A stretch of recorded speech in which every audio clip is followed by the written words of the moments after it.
வழி திறக்கும். உங்க நாமம் உயர்த்தும் போது கண்மலையும் மறைந்து போகும். பெருங்காற்று மடங்கி போகும். எக்கடலும் வழி திறக்கும்.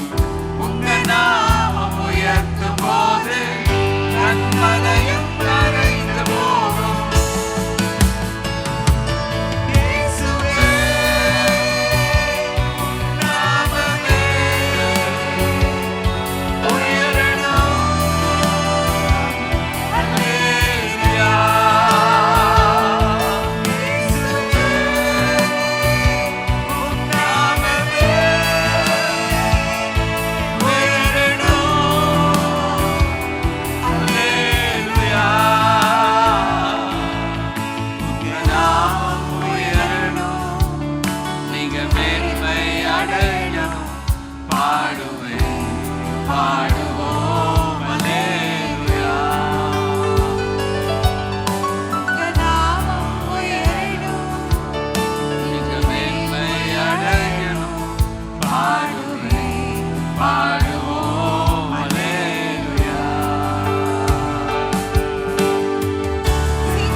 அஸ்திவாரம் நிலைப்பதில்லை.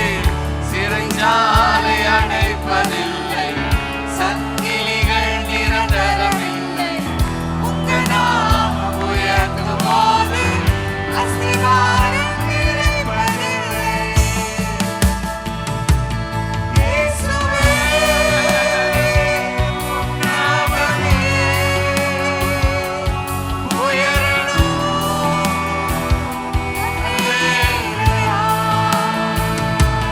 இயேசுவே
பேர் சந்தோஷமா இருக்கீங்க? ஹல்லேலூயா, ஹல்லேலூயா. இந்த வாரம் நம்ம பேச போகிறது நம்ம சர்ச்சுக்கு இந்த மாதம் ஆண்டவர் கொடுத்த வாக்குத்தத்தம் ஏசாயா 55:11 வசனம். அப்படியே என் வாயிலிருந்து புறப்படும் வசனமும் இருக்கும். எப்படியே இருக்குன்றது நம்ம திரும்ப பார்ப்போம். அப்படியே என் வாயிலிருந்து புறப்படுகிற வசனமும் இருக்கும். ஏன் அது வெறுமையாய் என்னிடத்திற்கு திரும்பாமல் அது நான் விரும்புகிறதை செய்து நான் அதை அனுப்பின காரியமாக்கும்படி வாய்க்கும். இங்கிலீஷ் பைபிள்ல போட்டுக்கு the word that goes out of my mouth. யாருடைய வாய்? தேவனுடைய வாய். அது it will not return to me empty. தேவன் சொல்றாரு எனக்கு அது திரும்ப வெறுமையா வராது. but will accomplish what I desire. நான் விரும்பினதை ஏதோ ஒன்று செஞ்சுட்டு வரும்னு இல்லை, எனக்கு பிடிக்காததை செஞ்சுட்டு வரும்னு இல்லை, நான் விரும்பினதை அது செய்யும். and achieve the purpose for which I sent it. அந்த வார்த்தையை அனுப்புனதுக்கு ஆண்டவர் என்ன நோக்கம் வச்சிருந்தாரோ அந்த நோக்கத்தை நிறைவேற்றாம அந்த வார்த்தை திரும்ப வராது. நம்ம எல்லாருக்கும் தேவனுடைய வார்த்தையோட உச்சகட்டம் தெரியும்.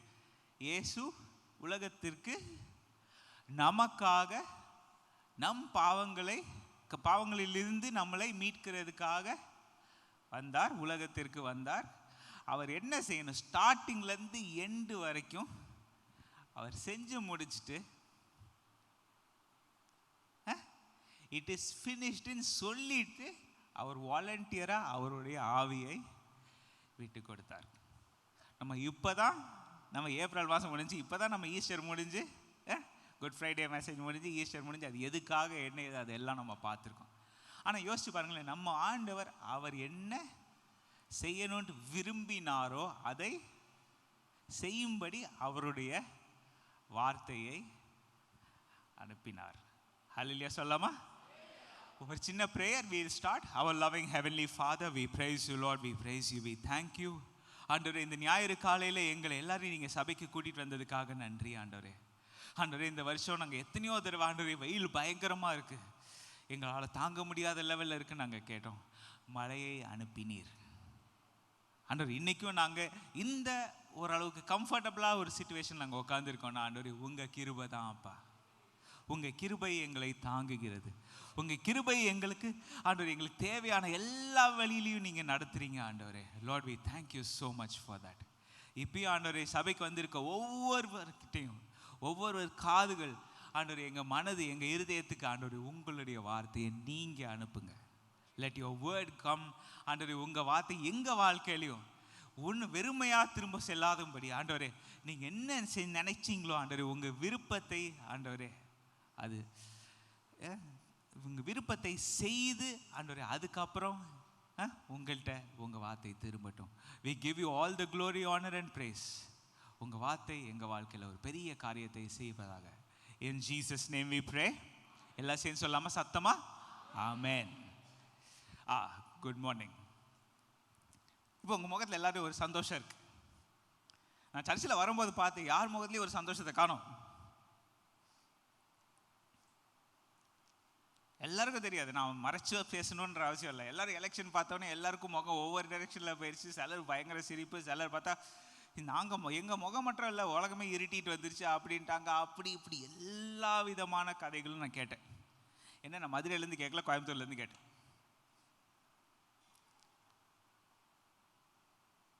ஆனால் அதே நேரத்தில் we saw something. அந்த விஷயத்தோட அவங்க ஸ்டார்ட் பண்ணணும்னு நினச்சேன். Open air meeting.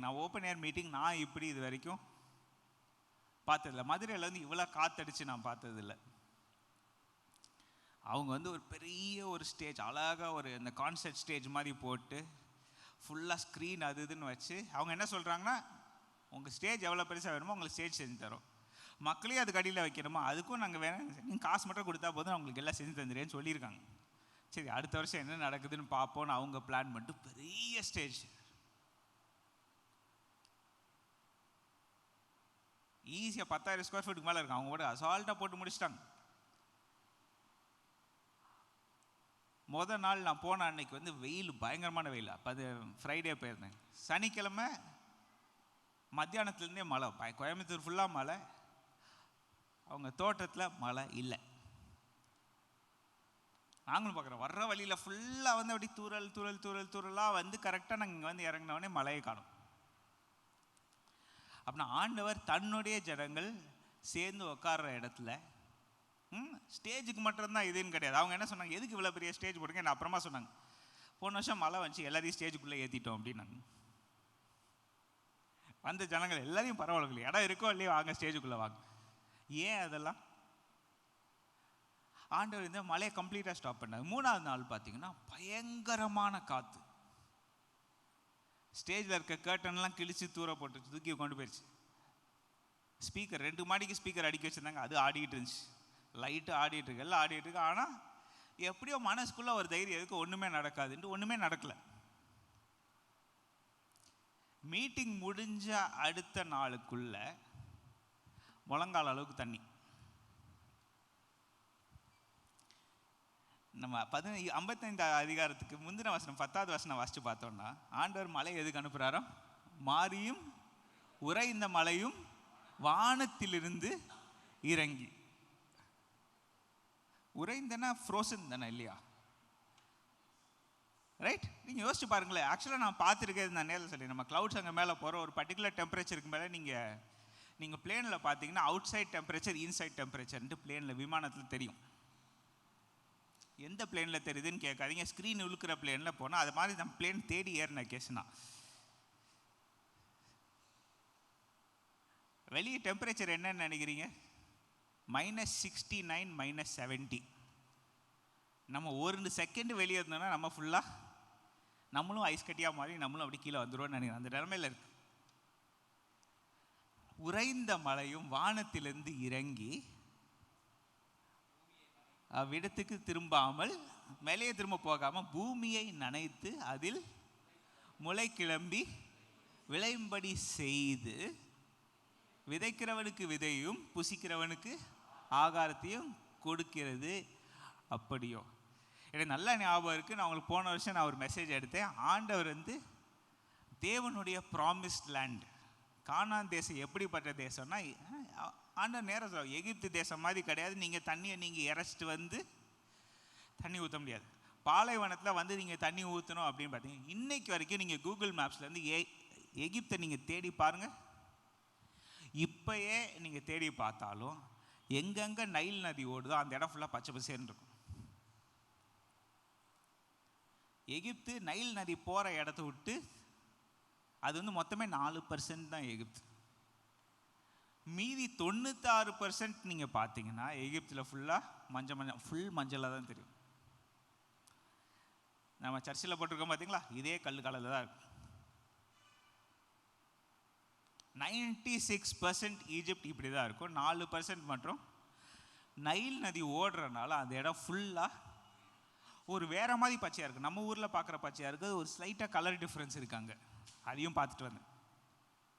யோர்தான் பக்கத்தில், யோர்தான் நாடு பார்த்திங்கன்னா அதே கலரில் இருக்கும். அந்த மஞ்சள் கொஞ்சம் ஸ்லைட் மங்குன மஞ்சளாக இருக்கும், கொஞ்சம் ப்ரௌன் கலந்த மஞ்சள். இஸ்ரேல் பார்டருக்குள்ளே கிராஸ் பண்ண உடனே ஒரு பச்சை தெரியும் பாருங்கள், அந்த பச்சை நம்ம நாட்டில் பார்க்க முடியாது. அது ஏதோ டெசர்ட் பச்சை. அது தண்ணியை உள்ளுக்குள்ள, இலைக்குள்ளே தண்ணி இருந்தால் என்ன கலரில் பச்சையாக இருக்குமோ அந்த கலர் பச்சை. ஏன் ஆண்டவர் எல்லாம் சொன்னார்? ஆண்டவர் என்ன சொன்னார்?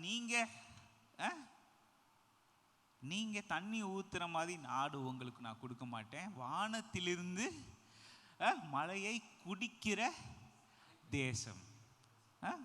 வானத்திலிருந்து வர மழையை குடிக்கிற தேசம். அப்புறம் ஆண்டவர் எப்படி பிளான் பண்ணணும்? ஆண்டவருடைய வார்த்தையே எப்படி பிளான் பண்ணுச்சுன்னா, நான் சொன்ன வார்த்தை நம்ம கீழ்ப்படிஞ்சோன்னா, ஆண்டவர் சொன்ன வார்த்தை நம்ம கீழ்ப்படிஞ்சோன்னா ஆண்டவர் எப்படி பண்ணுறேன்னாரு, உங்களுக்கு தேவையானதை நான் பார்த்துக்கிறேன். இல்லை, எனக்கு ரொம்ப பிடிச்சது என்ன, 11ஆவது வசனத்தில் வந்து உங்களுக்கு 2-3 விஷயத்தை காமிச்சிட்டு அப்படியே ஒரு பேக்ரவுண்டுக்கு போகிறேன். நான் விரும்பினதை செய்யும். ஆண்டவருடைய வார்த்தை தான் விரும்பினதை செய்யும். யோசிச்சு பாருங்க. இன்னைக்கு நல்லா யோசிச்சு பாருங்க. நம்ம வந்து வாழ்க்கையில் ஒரு விஷயம் கூட நம்மளுக்கு பிடிச்சதை நம்ம விரும்பினதை செய்ய முடியாது, சாப்பிட முடியாது, இது பண்ண முடியாது, அதை பண்ண முடியாதுன்னு உலகத்தில் நம்மளுக்கு இன்னைக்கு ஒரு நிலைமை வந்துச்சு. இன்னைக்கு எத்தனை பேர் சொல்லுவாங்க, எத்தனையோ பேர் சொல்லிக்கிறீங்க, அப்பா சொல்லி கேட்டிருக்கேன், ஒரு காலத்தில் சாப்பிடணும்னு ஆசைப்பட்டதெல்லாம் கிடைக்கல.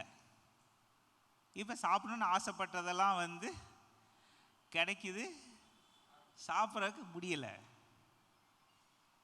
இப்போ பயமாயிடுச்சு. இப்போ நான் நினச்சதை நான் சாப்பிட்டேன்னா என்ன ஆகும்னு எனக்கு நல்லா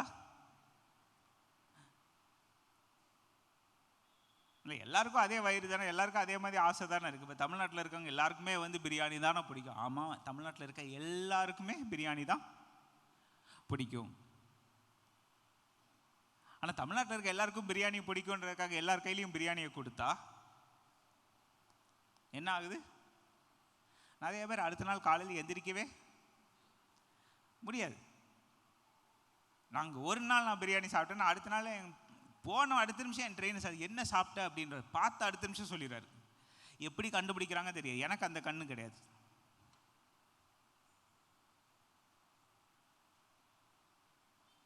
அடுத்த செகண்ட் சொல்லிடுவாங்க என்னாச்சு, நீங்கள் எந்தையோ சாப்பிட்டீங்க.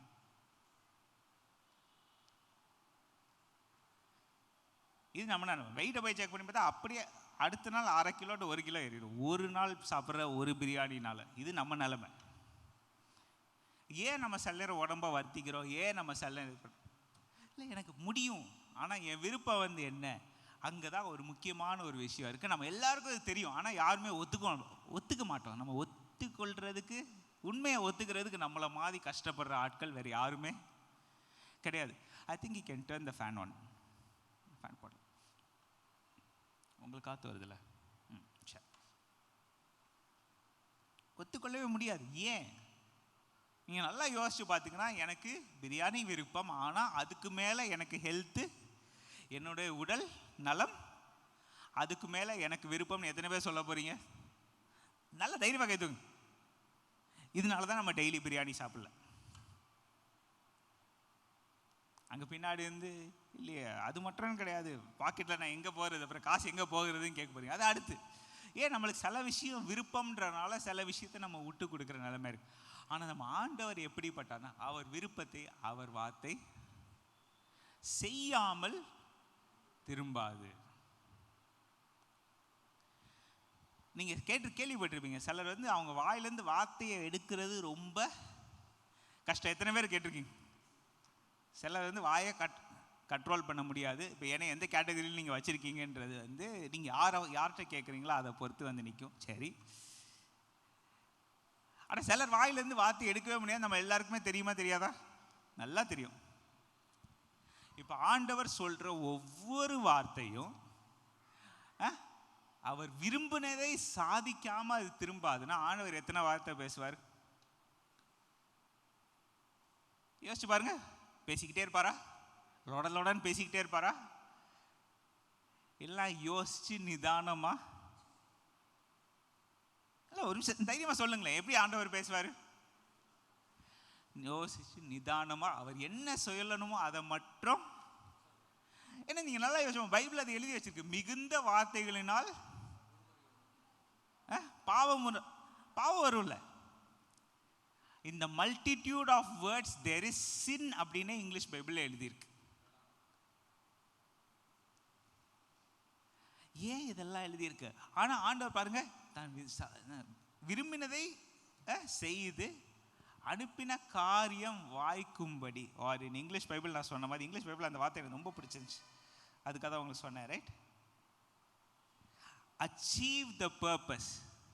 அந்த வார்த்தைக்குன்ட்டு ஆண்டவர் வந்து ஒரு பர்பஸ் வச்சிருக்கார், ஒரு நோக்கத்தை ஆண்டவர் அந்த வார்த்தைக்காகனே ஒரு நோக்கத்தை வைத்திருக்கார். அப்படிப்பட்ட ஆண்டவர் எத்தனை விஷயத்தை யோசிச்சு எத்தனை விஷயத்தை கேர்ஃபுல்லாக பிளான் பண்ணியிருப்பார். யோசிச்சு பாருங்க.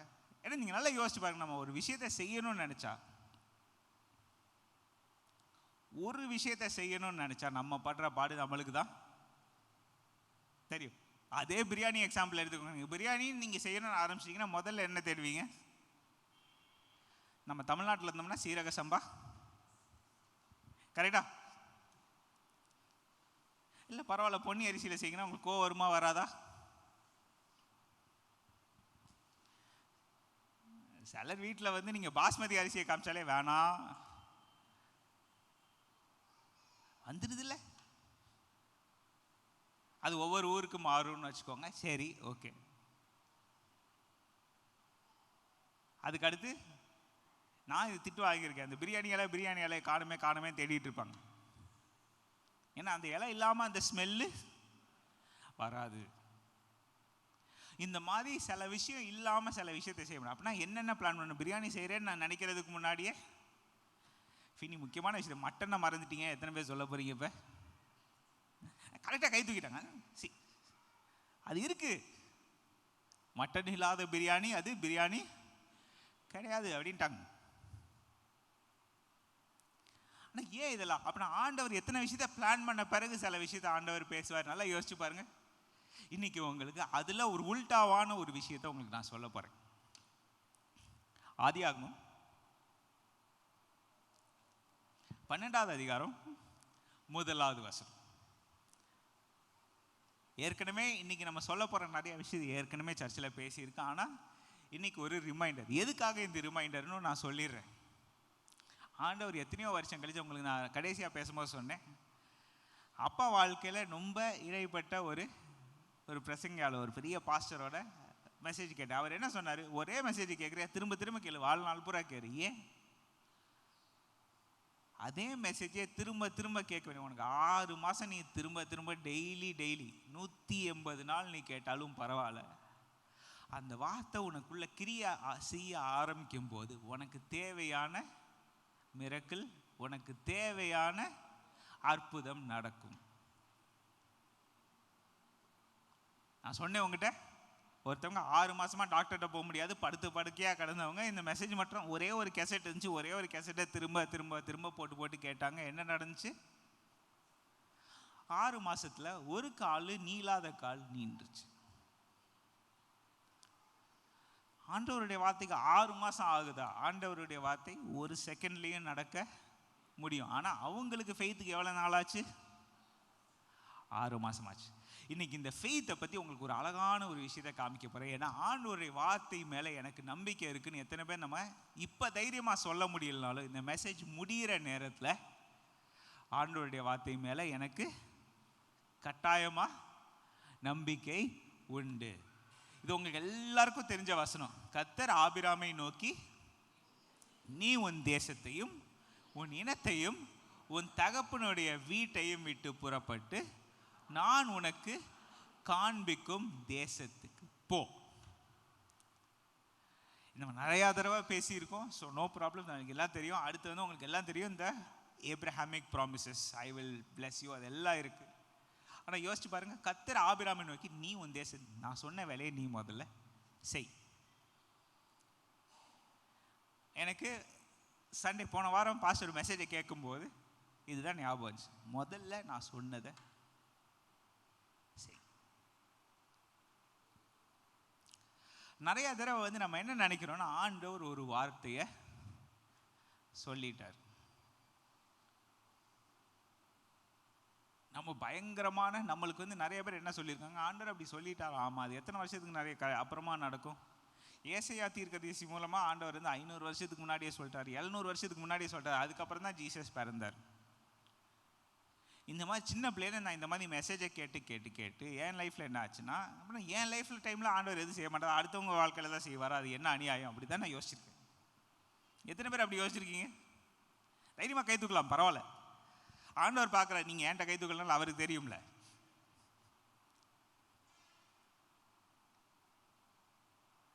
நான் வாழ்க்கையில் படித்த one of my greatest lessons என்னென்னா, மற்றவங்க மெசேஜை கேட்டு நீ வந்து அவங்க மெசேஜை கேட்டு அதை மைண்டில் ஓட வச்சுக்கிட்டே இருந்தோம், மற்றவங்க புக்கை வாசித்து அதை மைண்டில் ஓட வச்சுக்கிட்டே இருந்தோம்னா, நம்ம ஆண்டவர் நம்மளுக்குன்னு பைபிள் என்ன கொடுத்துருக்காருன்றது நம்ம கண்ணுக்கு தெரியாமையே போயிடுது. ஆனால் நான் பைபிள் நான் வாசிச்சேனே, நான் 1ஆம் கிளாஸ்லேருந்து நான் பைபிள் வாசிச்சுட்டு இருக்கேன், இதே இங்கிலீஷ் பைபிள். அது என்னை எந்த அளவுக்கு மாற்றி இருக்குன்னா, நான் கோயம்புத்தூரில் ஒரு பாஸ்டர்கிட்ட பேசிகிட்டு இருந்தேன். அவர் சொன்னார், நீங்கள் இங்கிலீஷ்லேயே யோசிப்பீங்களோ அப்படின்னு கேட்டார். கரெக்டாக பார்த்து.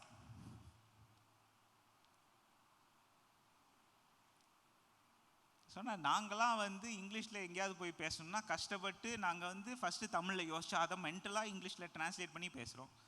அப்படியே பாஸ்டர் நான் தமிழில் ஜோம் பண்ணும்போது நான் அதே தான் பண்ணுறேன். நான் இங்கிலீஷில் யோசிச்சுட்டு அதுக்கப்புறமா அதை தமிழில் மனசுக்குள்ளேயே மொழிபெயர்த்துட்டு முன்னாடியே ரிஹர்ஸ்லாம் பண்ணிட்டு வந்து இப்போ ஆனால் சர்ச்சில் தமிழில் பேசி பேசி இப்போ அந்த அளவுக்கு நான் யோசிக்க தேவையில்லை. அந்த அளவுக்கு ஆண்டவர் மாற்றிட்டார். அப்படின்னா நல்லா யோசிச்சு பாருங்களேன். இங்கிலீஷ் பைபிள் 1ஆம் கிளாஸ் தான் வாசிக்க என்னை வந்து என்னோட தாய்மொழியே என் மனசில் ஆண்டவர் மாற்றுற அளவுக்கு ஆண்டவருடைய வார்த்தையை கிரியை செஞ்சுருக்கு. நீங்கள் இதை என்ன சொல்லுவீங்க?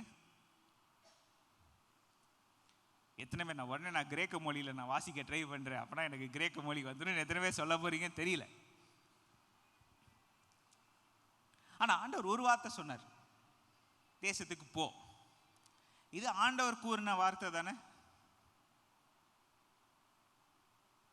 எத்தனை பேர் ஒத்துக்கிறீங்க? ஆண்டவர் சொன்ன வார்த்தை. அப்படின்னா ஆண்டவர் சொன்ன வார்த்தை, ஆண்டவருடைய விருப்பத்தை அந்த வார்த்தை செய்யணுமா செய்யக்கூடாதா?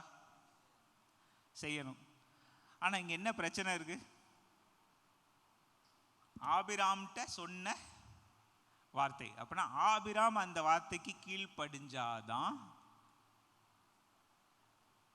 உங்களுக்கு புரியுதா? இது ரொம்ப இன்ட்ரெஸ்டிங்கான ஒரு பிரச்சனை. ஏன்னா நம்ம லைஃப்பில் வந்து நம்ம நிறைய தடவை வந்து நம்ம என்ன சொல்கிறோம்னா, ஆண்டவர் எனக்கு சொல்லிட்டாரு, எனக்கு நடக்குமே எனக்கு நடக்குமே எனக்கு நடக்குமே, நான் இந்த இடத்த விட்டு அசைய மாட்டேன், ஆனால் எல்லாமே ஆண்டவர் வந்து இன்றைக்கே சொல்கிறேன். இல்லை ஆனால் நீங்கள் எல்லாம் இஸ்ரேவேலுக்கு போவீங்க அப்படின்னு சொல்கிறேன். ஒரு கூட்டம் வந்து ஆண்டவர் அங்கே வேணாம், அங்கே சண்டை நடந்துக்கிட்டே நான் போகிறேன்னு இருந்தேன், எவனா பாமை போட்டுருவான் வேணாம் அப்படின்னு எத்தனை பேர் சொல்லுவாங்கன்னு தெரியல. அது ஃபஸ்ட்டு. இல்லை நான் இருந்த இடத்துலையே நான் உட்காந்துருக்கேன், ஆனால் எனக்கு பிளேன் டிக்கெட்லேருந்து எனக்கு எல்லாம் வரும்னு சொல்கிறது ஒரு அடுத்த கூட்டம். கரெக்டா? வேறு வேறு டைப் ஆஃப் விசுவாசம். ஒரு விசுவாசம் வந்து குண்டு கட்டாயம் வந்துருன்ற ஒரு விசுவாசம். அடுத்த விசுவாசம் நான் உட்காந்துருக்க இடத்துல எனக்கு எல்லாம் வரும் இப்படி எல்லாம் பேசி. ஆனால் ஆபிரகாம் பார்த்தீங்கன்னா ஆண்டவர் சொன்ன ஒவ்வொரு வார்த்தையும் அடுத்த நிமிஷமே he obeyed. அடுத்த நிமிஷமே கீழ்ப்படிந்தார். 5வது வருஷம் எடுத்து பார்த்தீங்கன்னா அவன் அடுத்த நிமிஷம் ஒய்ஃபு தன் மனைவி ஆகிய சாராயையும் சகோதரனாகிய குமாரனாகிய லோத்தையும் தாங்கள் சம்பாதித்திருந்த தங்கள் எல்லாத்தையும் பொசஷன்ஸ் எல்லாத்தையும் தூக்கிட்டு வந்தாங்க. அங்கே எல்லாத்தையும் விட்டுட்டு புதைச்சிட்டு போகலை, எல்லாமே இம்மிடியேட்டாக எடுத்துகிட்டு வந்தாச்சு. எடுத்து கானான் தேசத்துக்கு புறப்பட்டு வந்தான். அப்படின்னா ஆண்டவர் வந்து எந்த இடத்துக்கு போக சொன்னாரோ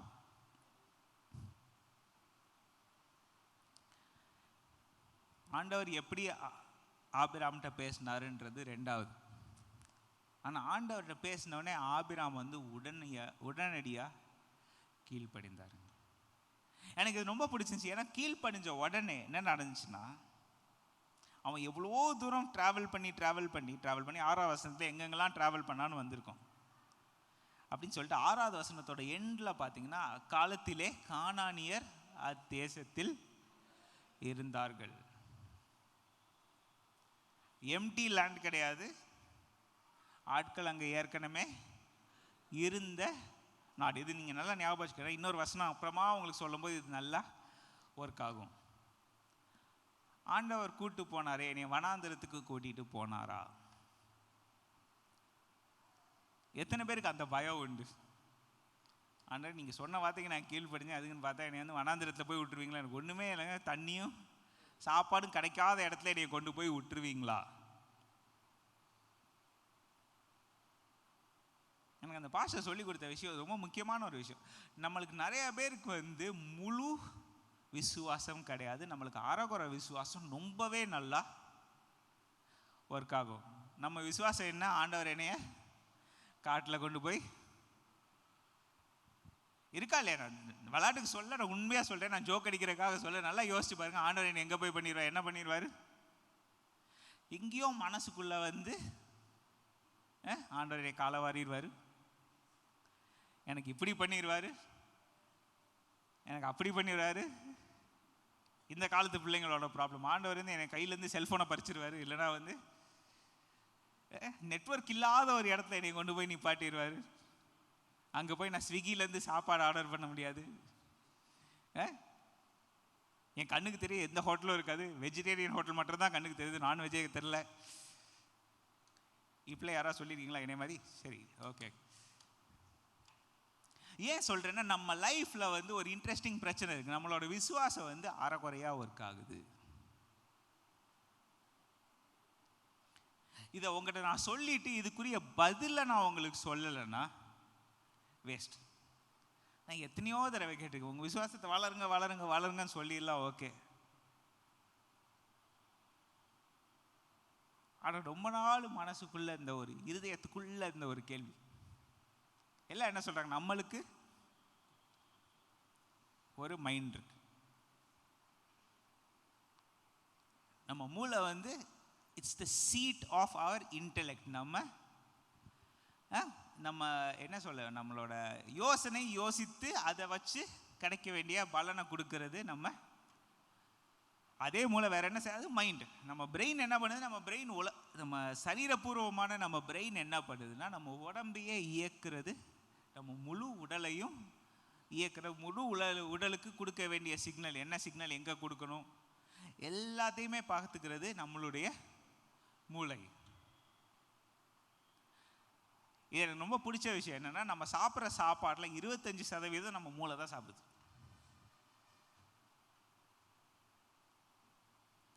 அது செய்ய வேண்டிய வேலை அவ்வளவு இருக்கு.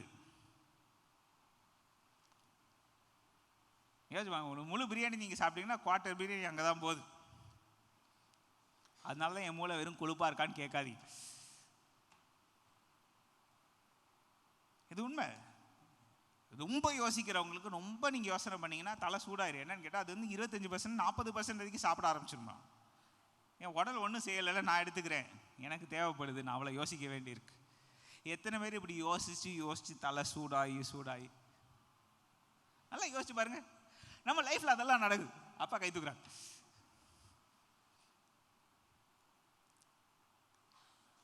நம்ம இருதயம் இருக்கே, நம்ம இருதயத்தோட வேலை என்ன? சரீரபூர்வமான நம்ம இருதயத்தோட வேலை என்ன? நம்ம கஷ்டப்பட்டு யோசிப்போம், தப்பு அப்படின்வாங்க. ஏன் தப்பு? நம்ம இருதயத்தோட ஆக்சுவல் வேலை என்ன? நம்ம சுவாசத்துக்கு தேவையான ஆக்சிஜன் லங்ஸுக்குள்ளே வந்திருக்கணும். அங்கேருந்து இங்கே உடம்புக்கு மற்ற இடத்துக்கு இழுக்கிறதுக்கு லங்ஸில் இருந்து ரத்தத்தை இழுக்கணும்.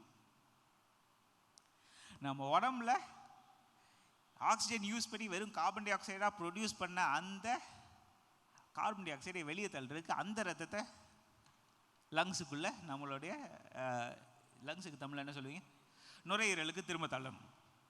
இதுதான் நம்ம ஹார்ட்டோட ஃபஸ்ட்டு வேலையா. வந்த ரத்தத்தை எடுத்து பயாலஜியில் படிச்சுப்பேன், அயோர்ட்டா வழியாக அந்த வெளியே மேலே எல்லாத்தையும் வெளியே தள்ளிட்டு உடம்புக்குள்ளே மேலே போகணும், கீழே போகணும்.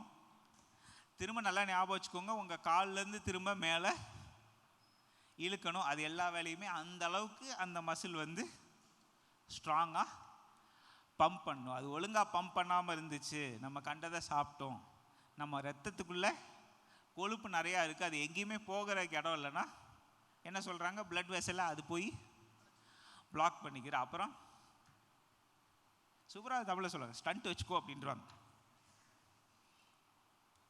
கரெக்டா? அப்புறம் வரிசை சொல்லுவாங்க, என்கிட்ட இத்தனை ஸ்டண்ட் இருக்கு, எனக்கு 1 ஸ்டண்ட் இருக்குது, 2 ஸ்டண்ட் இருக்குது, 3 ஸ்டண்ட், வரிசையை கவுண்ட் பண்ண ஆரம்பிச்சிடுவாங்க. ஆனால் பைபிளில் வந்து எதுக்கு எடுத்தாலும் இருதயம்னு சொல்லுதே, ஒரு பயங்கரமான கேள்வி ஆயிடுச்சு. என்னன்னு பார்த்தா, வசனப்படி பார்த்தா நம்ம மூளைக்குள்ளே வந்து நம்ம மட்டும்தான் யோசனையை சிந்தி உள்ளுக்குள்ளே போடுறோன்னு அர்த்தம் கிடையாது. என்ன நடக்குது, 4 பேர் நம்மகிட்ட பேசுகிற வார்த்தையும் நம்ம மூளைக்குள்ளே தான், நம்ம டிவி பார்க்குறது எல்லாமே நம்ம மூளைக்குள்ளே தான் போகுது. கரெக்டா? நம்ம சிந்தனைகள், நம்மளோட ஓன் சிந்தனைகள் வேற, வெளியேந்து வர்ற சிந்தனைகள் எல்லாமே வந்து மூளைக்குள்ளே தான் போகுது. அந்த காலத்தில் வந்து தலைக்கே நேராக ஆண்டனா வைக்க பார்த்துருக்கீங்களா? ஏதாவது தலையிலேயே நேராக ஒரு டோம் வச்சு அது மேலேயே ஒரு ஆடையே, எனக்கு எல்லா சிக்னலும் என் தலைக்கு நேராகவே வந்துடட்டுமே, என்னத்துக்கு ஆகுறது?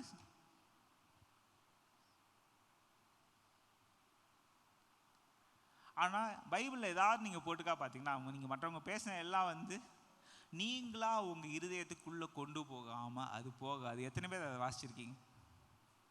மரியாள் தனக்கு இயேசு லைஃப்ல பார்த்த எல்லாத்தையுமே தன் இருதயத்துக்குள் வைத்து சிந்தித்து கொண்டிருந்தாள். இருக்கா? இங்கிலீஷ் பைபிள் எழுதி இருக்கு, Mary treasured these things in her heart. அப்படின்னா ஆண்டவர் பைபிளில் மூளையும் இருதயத்தையும் தனியாக பிரிக்கிறார். அப்படின்னா இந்த மூளை நான் உங்களை சொன்ன மாதிரி அது சாப்பிட்டுக்கிட்டு இருக்கு, நம்ம உடம்பை இருக்குது. ஆனால் இந்த மைண்டுக்கும் தனியாக ஒரு இது வச்சுருக்க, ஆண்டவர் ஹார்ட்டுன்னு தனியாக சொல்கிறார்.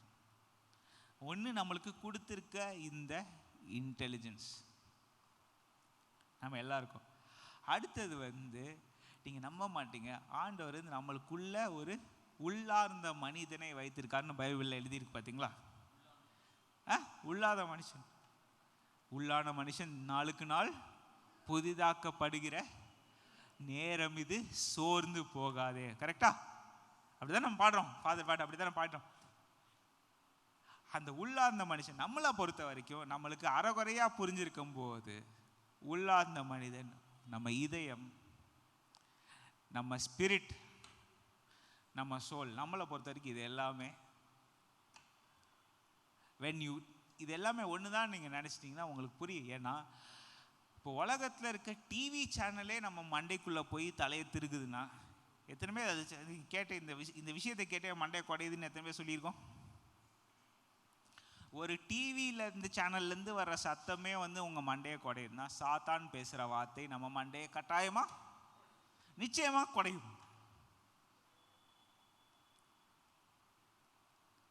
ஆனால் நம்ம உள்ளார்ந்த மனுஷன் மைண்டில் என்ன இருந்தாலும் அதை எடுத்து தான் அதை உட்காந்து சிந்திக்க. ஏன்னா மதியால் இருதயத்தில் சிந்தித்தால, அதானே பைபிள் எழுதியிருக்கு. அப்படின்னா இருதயத்தில் சிந்திக்கிறத என்ன பண்ண, நம்மளோட ஓன் மூளையிலேருந்தே உள்ளுக்குள்ள இழுத்தாதான் சிந்தனை. அந்த மாதிரி சிந்தனையில் தான் நம்மளுக்குள்ள பாவம் வருது. நம்மளுக்கு வர்ற பிரச்சனை எல்லாமே மூளையில் இருக்கிறத எடுத்து நான் என் இருதயத்துக்குள்ளே கொண்டு போகிறேன், என்னோட உள்ளான மனுஷனுக்குள்ளேயும் கொண்டு போகிறேன். அப்படின்னா என்ன நடக்குது, என் ஸ்பிரிட்டுக்குள்ளே நான் தேவையில்லாத விஷயத்தெல்லாம் உள்ளுக்குள்ள விடும்போது ஒரு பிரச்சனை வருது.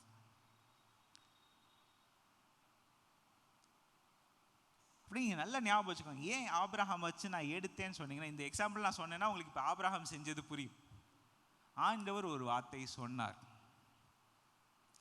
ஆண்டவருடைய வார்த்தைன்ட்டு அதை புரிஞ்ச உடனே ஆபிரகாம் என்ன பண்ணார், அடுத்த நிமிஷம் கிளம்புறாரு. அடுத்த நிமிஷம் ஆண்டவருடைய வார்த்தை, நான் ஆண்டவருடைய வார்த்தைக்கு கீழ்ப்படிய வேண்டும். எத்தனை பேர் அதை புரிஞ்சுக்குது? இப்போ ஆண்டவருடைய வார்த்தை எனக்கு மூளைக்கு வந்துருச்சு, எனக்கு உள்ளுக்குள்ள வந்துருச்சு. ஆனால் அந்த வார்த்தையை என்னோட உள்ளார்ந்த மனுஷன் I have to accept what God gave. நான் சொன்னேன் நிறைய பேருக்கு விசுவாசம் ஒவ்வொரு வெளியில் விசுவாசம் இருக்கு, அப்படி விசுவாசம் இப்படி. நியூஸ் சேனலில் சொன்ன எல்லாத்தையுமே நான் நம்பினேனே, எத்தனை பேர் சொன்னாங்கன்னு தெரியல. நான் டிவியில் பார்த்த எல்லாத்தையுமே நான் நம்பினேனே, அங்கே பார்த்தா அத்தனையும் நான் நம்பினேனே, இங்கே பார்த்த என் கண்ணு முன்னாடி இப்படி நடந்துச்சு அப்படி நடந்துச்சு. இது எல்லாத்தையும் தாண்டி ஆண்டவருடைய வார்த்தை எல்லாத்துக்கும் மேலான வார்த்தை. அந்த வார்த்தையை கேட்கறதுக்கு தான் நம்ம இன்னைக்கு சபைக்கு வந்திருக்கோம் ஒழிய வேற எந்த ரீசனுக்கும் நம்ம இன்னைக்கு சபைக்கு வரல. நீங்கள் என்கிட்ட சொல்ல முடியாது, இன்னைக்கு காலையில் நடந்ததுக்கப்புறம் நீங்கள் சொல்ல முடியாது, இல்லை நான் சர்ச்சுக்கு பாட்டு பாடுறதுக்காக தான் வந்தேன்னு சொல்ல முடியாது. மியூசிக் வால்யூம் ஏற்றுன பேர் தான் நீங்கள் எல்லாம் பாடவே சத்தம் கேட்டுச்சு எனக்கு. கரெக்டா? அதான் நான் சர்ச்சுக்கு நான் பாட்டு பாட, ஆண்டவருக்கு நான் ஆராதனை செய்ய வந்தேன்றது கூட நம்ம முழுசாக சொல்ல முடியாது. ஆனால் நம்ம ஆண்டவர் தெரிந்து நம்ம ஒன்று எதிர்பார்க்காம நம்ம இன்னைக்கு சபைக்கு வரல. எத்தனை பேர் சொல்கிறீங்க ஹல்லேலூயா? ஆண்டவரே, உங்களுடைய சர்ச்சுக்கு வர்றோம், ஆண்டவர் நம்மளுக்கு ஏதாவது விசேஷமாக ஏதாவது காமிக்க போகிறாரு, உங்களுக்கு இந்த இடத்துல உங்களுக்கு செங்கலை பிளந்து காமிக்க போகிறேன்னு சொன்னாரா? இல்லையே. அப்படின்னா ஆண்டவருடைய வார்த்தைக்காக மட்டும்தான், ஆண்டவருடைய வார்த்தைக்காக நான் வந்தேன்னா ஆண்டவருடைய வார்த்தைக்கு கீழ்ப்படுகிறது என் பொறுப்பா, வேற யார் பொறுப்பா? எனக்கு நான் பொறுப்பு. என் பிள்ளைகளுக்கு அவங்க வயசுக்கு வர்ற வரைக்கும் அவங்களுக்கு அவங்களால சிந்திக்க முடிஞ்சு அவங்களா புரிஞ்சிக்க முடிகிற ஒரு வயசுக்கு வர்ற வரைக்கும் என் பொறுப்பு. எப்படி நம்ம எப்படி சாப்பாடு போடுறோமோ அதே மாதிரி அது ஒரு பொறுப்பாயிருது. ஆனால் மற்றபடி எனக்கு நானே தான் பொறுப்பு. ஏன் சொல்றேன்னா, ஆண்டவர் எப்படி சொல்றாரு, என்னுடைய வார்த்தைக்கு, அவருடைய வார்த்தையே அவர் நினைச்சதான் சாதிக்கணுமா, வேற எதையும் சாதிக்க முடியாதான். யோசிச்சு பாருங்க, ஆண்டவருடைய வார்த்தை நான் என்ன ஆசைப்பட்டேன்னா அதை மட்டும் தான் அது செய்யணும், அது மட்டும் தான் அது செய்யும் சொன்னாரா, சொல்லலையா? அப்படின்னா நம்ம ஆண்டவரை போல படைக்கப்பட்ட, ஆண்டவருடைய சாயல்ல படைக்கப்பட்ட நம்ம எப்படி இருக்கணும்னு ஆண்டவர் நம்மகிட்ட எக்ஸ்பெக்ட் பண்றாரு. நீங்க பார்த்தீங்கன்னா நம்மளுக்கு சில விஷயம் புரியும். ஆண்டவர் வார்த்தை சொன்னாரா, அந்த வார்த்தைக்கு அவருடைய வார்த்தையே கீழ்ப்படிஞ்சுன்னா, அந்த வார்த்தைக்கு நம்ம கீழ்ப்படியும் போது என்ன நடக்குது? ஆபிரகாம் உடனே கிளம்புனா, 6வது வசனத்துல இங்க இருந்து இங்க வரைக்கும் போனா, 7வது வசனம் பாருங்க. கர்த்தர் ஆபிரகாமுக்கு தரிசனமாகி உன் சந்ததிக்கு இந்த தேசத்தை கொடுப்பேன் என்றார். ஒரே வார்த்தை. கீழ்ப்படிஞ்ச உடனே என்ன நடந்துச்சு? அந்த கீழ்ப்படிதலுக்கு ஒரு பலன் உண்டு. ஆண்டவருக்கு நம்ம கீழ்ப்படுகிற ஒவ்வொரு நேரமும் ஒரு பலன் உண்டு. கட்டாயம் உண்டு. எத்தனை பேர் ஒத்துக்கிறீங்க? அப்படின்னா என் வாழ்க்கையில் எனக்கு சில விஷயம் என் கண்ணுக்கு தெரியலையே அப்படி நம்ம பார்க்கும்போது நம்ம முதல்ல நம்ம செக் பண்ணி பார்க்க வேண்டிய இடம் என்ன? ஆண்டவர் உங்களுடைய வார்த்தைக்கு நான் இன்னைக்கு கீழ்ப்படிஞ்சேனா இல்லையா? உங்களுடைய வார்த்தைக்கு நான் கீழ்ப்படிஞ்சேனா இல்லையா? அப்போ நீங்கள் ஒரு கேள்வி கேட்பீங்க, வார்த்தைக்கு சரி எனக்கு வார்த்தை கிடைச்சி, எனக்கு வார்த்தை புரியலையே.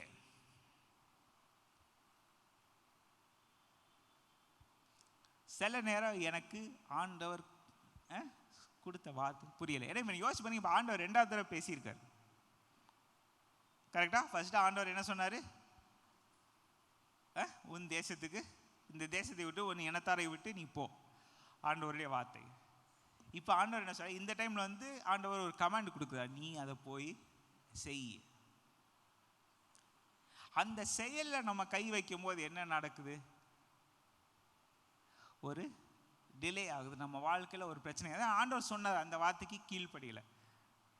அது இந்த பாஸ்டர் சொன்னார், அழகாக சொன்னார். இதுக்கு மேலே என்னால் இமேஜின், உங்களுக்கு அது இதுக்கு மேலே என்னால் எக்ஸ்பிளைன் பண்ணி சொல்ல முடியல. அவ என்ன சொன்னால், இயேசு எனக்கு நேராக இந்த ஒரு சிச்சுவேஷனை எனக்கு அப்பியர் ஆனார்.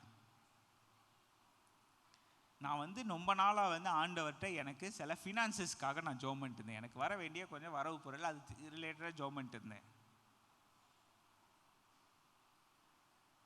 ஜீசஸ் அப்பியரா என்ன சொல்ற, நான் அந்த டைமில் நான் சொன்ன வார்த்தைக்கு நீ வார்த்தைக்கு வார்த்தை கீழ்ப்படிஞ்சுதான் இந்நேரம் உனக்கு இந்த பிரச்சனை இருந்திருக்காருன்னு ஜீசஸ் சொல்லியிருக்காரு. கேட்டுக்கோங்க. அப்படின்னா என்ன நடக்குது? அறகுறையா கீழ்ப்படிதலுக்கு ஒரு தடை சேருது. இப்போ ஆண்டவர் என்ன செய்ய, நான் மன்னிப்பு கேட்டுறேன், நான் ஒழுங்காக செஞ்சிடறேன், இந்த டைமுக்கு உனக்கு நீ கேட்டது நடக்கும். அப்படின்னா என்ன நடக்குது? அப்படின்னா ஆண்டவர் சொல்ற வார்த்தைக்கு உடனடியாக கீழ்ப்படுகிறதுக்கு ஒரு பதிலும், ஆண்டவரே நான் அறகுறையா கீழ்ப்படுகிறேன்றதுக்கு அறகுறையான ஒரு விஷயமும், அதை நினச்சி நான் இன்னும் மணிக்கணக்காக ஜோம் பண்ணும்போது அதுக்கப்புறம் சொல்லி இந்த ரீசன்னால தான் உனக்கு இந்த பிரச்சனைன்றதும் ஆண்டவர் புரிய வச்சு கொண்டு வந்தார்னா, அப்படின்னா என் நிலைமை என்னத்துக்கு ஆகுறது நம்ம என்ன யோசிச்சு பார்த்துருக்கோமா? ஆண்டவரே நான் எவ்வளோ நாள் இப்படியே நான் வெயிட் பண்ணிட்டு இருப்பேன். ஆனால் ஆபிரகாம் பாருங்க, உடனே கீழ்ப்படிஞ்சா உடனே என்ன வார்த்தை கிடைச்சிச்சுன்னு பார்த்தீங்கன்னா, உன்னுடைய சந்ததிக்கு இந்த இடத்தை கொடுப்பேன். ஆனால் அங்கே ஏற்கனவே யார் இருக்கா? கானானியர் அங்கே இருக்காங்க. அந்த இடத்த கொடுப்பேன்னு சொல்லிட்டார், ஆனால் கானானியர் இருப்பாங்க. இன்னும் கொஞ்ச நாள் போகுது, ஆபிரகாம் வாழ்க்கையில் சில விஷயம்லாம் நடக்குது. ஒரு வார்த்தை நடுவில் நான் ஸ்கிப் பண்ணுறேன், அதுக்கப்புறம் போகிறேன். 15வது அதிகாரம் போனீங்கன்னா 1வது வசனம், 2வது வசனம், 4வது வசனம். இந்த காரியங்கள் நடந்த பின்பு, நிறைய காரியங்கள் நடந்துச்சு, அது இப்போ போவேனா, கர்த்தருடைய வார்த்தை ஆபிராமுக்கு தரிசனத்திலே உண்டாகி அவர், ஆபிராமே நீ பயப்படாதே, நான் உனக்கு கேடகமும் உனக்கு மகா பெரிய பலனுமா இருக்கிறேன். ஐ ஆம் யுவர் கிரேட் ரிவார்டு.